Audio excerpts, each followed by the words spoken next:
اور قرض تھوڑا ہو یا بہت اس کی دستاویز کے لکھنے لکھانے میں سستی نہ کرنا.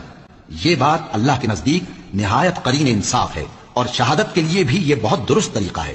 اس سے تم کو کسی طرح کا شک و شبہ بھی نہیں پڑے گا. ہاں اگر سودا دست بدست ہو جو تم آپس میں لیتے دیتے ہو تو اگر ایسے معاملے کے دستاویز نہ لکھو تو تم پر کچھ گناہ نہیں.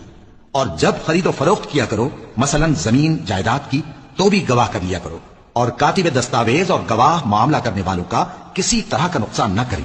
اگر تم لوگ ایسا کرو تو یہ تمہارے لیے گناہ کی بات ہے اور اللہ سے ڈرو اور دیکھو کہ وہ تم کو کیسی مفید باتیں سکھاتا ہے اور اللہ ہر چیز سے واقف ہے. اور اگر تم سفر پر ہو اور دستاویز لکھنے والا نہ مل سکے تو کوئی چیز رہن با قبضہ رکھ کر قرض لے لو.